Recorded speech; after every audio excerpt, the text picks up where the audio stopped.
And now, guys, I want to talk about report cards in chess and how they can help us evaluate the position. I really think about chess as two things: calculation and evaluation. If you can do both perfectly, then you will be a really great chess player. So, evaluation is basically what your teacher does when he or she looks at your homework and says, this part is all right, this part is okay, this part is not so good, and overall you should get about this mark. And that's basically what we do in our chess games when evaluating the current position, what's going on right now, and what's going on in the future in a particular variation. Let's say after 3 moves, I will have a position and I will give it a report card as well to figure out if I want to go for it or not. And if I don't want to go for it, then I want to play the move I'm calculating. So that's where calculation and evaluation are actually combined. So now let's take a look at the position at hand on the board. And this is actually one of mine. And so I was black here, and looking at it right away, you'll just be thinking, it's a normal position, nothing special. But if we actually try and figure out what's going on, we can figure out so much both in the position right now and what can be improved. So to start off with, what are we looking for? Number one, piece activity. So we actually compare our pieces with theirs. And if we look at these rooks, for example, they're about the same, but the black one has a bit more possibility, so more potential in the future because of moves like f4, f3, and maybe this rook can actually participate on the f file, especially looking at this bishop that's also attacking on f2. So maybe this rook can someday contribute to the attack along with the bishop, along with the queen, which I will get to next, because the queen actually has as much scope as the white queen. We always compare the scope. So the black queen has this potential, all these squares, right? And you don't actually have to count all the squares, but sometimes it does help. So you think this queen can go to like 1, 2, 3, 4, 5, 6, 7, 8 squares, right? And this queen can go to, on the other hand, 1, 2, you can't go there, 1, 2, 3, 4 squares, right? And this queen is actually as good, if not better, than the white queen, because it can attack from both this way and that way as well if it needs to. So I would say this queen is better than the white queen. And now moving on to the minor pieces, let's talk about the minors, right? So we have this bishop over here. So let's erase the queen. You see, the bishop is a great piece because, first of all, it has a target, it has great scope, it can't be pushed away by a pawn because b4 is not so easy to do right now since the a5 pawn is keeping the b pawn at bay.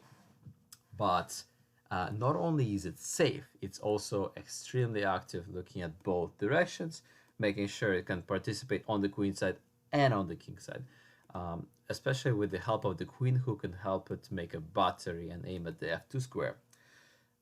Looking on to the other bishop, this bishop isn't so perfect because it has a bunch of pawns in its way, and it doesn't want to be babysitting its own pawns. It wants to be active. So right now it's actually worse than the white bishop, which is actually doing something, but the white bishop is blockaded by this pawn. So in the present, like right now, you can't call this bishop that good, but in the future, if it can survive till the end game, then one day it can be much better than its counterpart on d7. So we look at the pieces and their counterparts, like rook on a8, rook on a1, right? So you say, okay, the rook on a8 is perhaps a bit better than the one on a1, or about the same, because it has a bit more space. Here it has some potential if black pushes the pawn to a4 and a3, so it has potential on the a file. One day it can get the half open c file, especially if we can provoke this pawn to go up, then this pawn will be weak on c3, and maybe one day this rook can join up on the 7th rank and on the king side, so it can get transferred. It's not that bad. While this rook It has some potential, for example, on the D file or the C file if this pawn is pushed, but it's not so easy to use it right now. So it's a slightly worse, perhaps, than the black rook.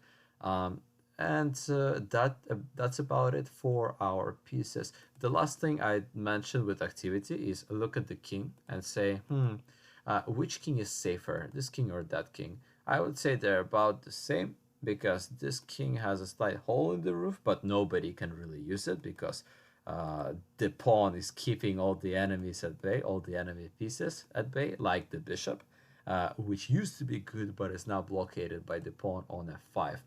And so this king is just as safe as that king, which also should be actually on h1 because there is a pin on the f pawn that the king doesn't really appreciate at all. So keeping all that in mind, we move on to weaknesses. So now we compared all the pieces. We look at where are the weaknesses and in each position. So if I was black, I would be thinking this is a weakness because that's an unprotected point. Everything else is protected, right? This is protected, this is protected, protected, protected, protected, protected. All the pieces are intertwined as they should be. They're linked to each other. But this guy is, he's the lone wolf, and that's not a good thing for a pawn, right? It should be protected by another pawn. It should be in some kind of pawn chain. It shouldn't be all by itself. It's gonna get, lonely. So white has a problem on b2 and maybe a problem on e5 because this pawn is easy to protect by pieces, but this pawn isn't gonna get there just yet, and maybe black can play f4 to in a way isolate the e5 pawn, and then this pawn can come under attack. So it's a potential weakness. Sometimes it can be weak. That's all we can say about it.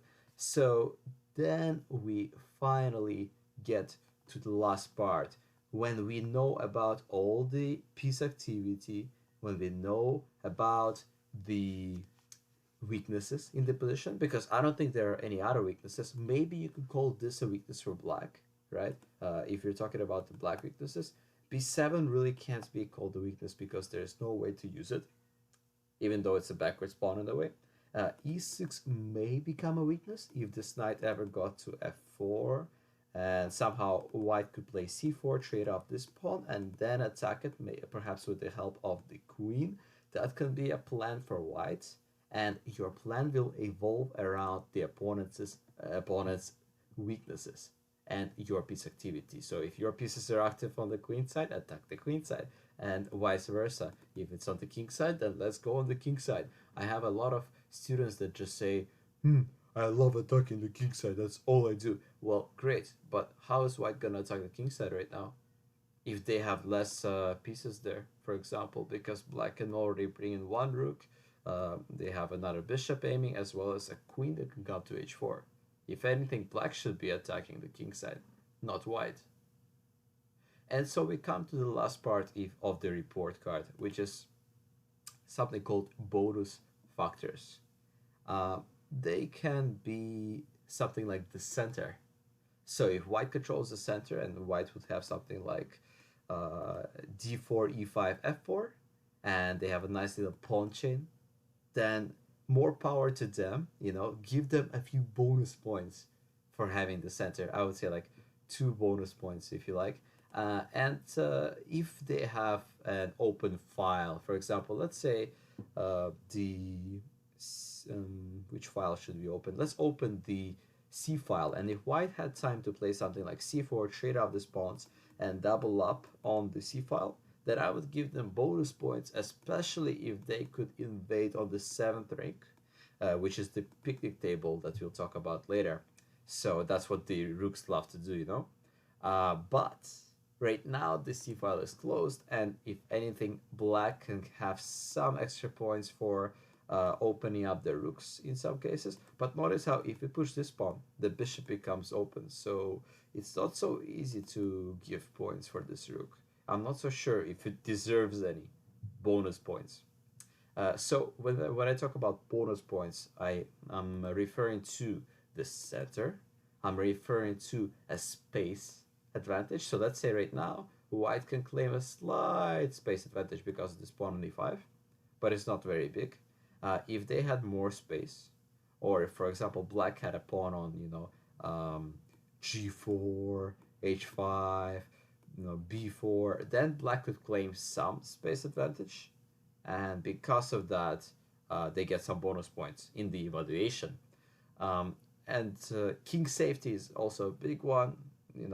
Bonus points also go towards that, as well as piece activity, as well as open files.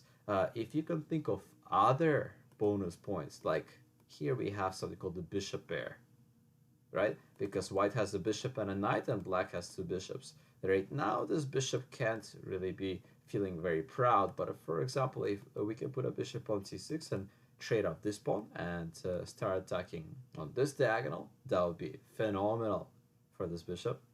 So then you can say, oh, I get, like 2 bonus points for having the bishop pair over the bishop and knight on d3 and d2. So when you look through all of that, you'll decide who's better in the position. I would say right now black is doing just fine, if maybe slightly better. But white is also fine because he only has one weakness right now. This is a potential weakness on e5 that's easily defendable, like for example with the knight. At the one weakness you can defend with just knight f3, and you defend it this way, or maybe even just push it up to b3 and c4. So it's not so easy for black to attack. If you don't have piece activity, you can't attack the weaknesses. So the activity is directly linked to weaknesses. If all my pieces are on the back rank and the opponent has like 20 pawn islands, by the way, pawn islands are another bonus point which you should give to the person who has the least pawn islands. But even if they had a million weaknesses and an exposed king and double pawns, doubled isolated pawns, like those, you still can't use them because your pieces are inactive. That's why piece activity is more important than any weaknesses on the board. Hope you guys remember those 3 evaluation factors: piece activity, weaknesses, and bonus factors.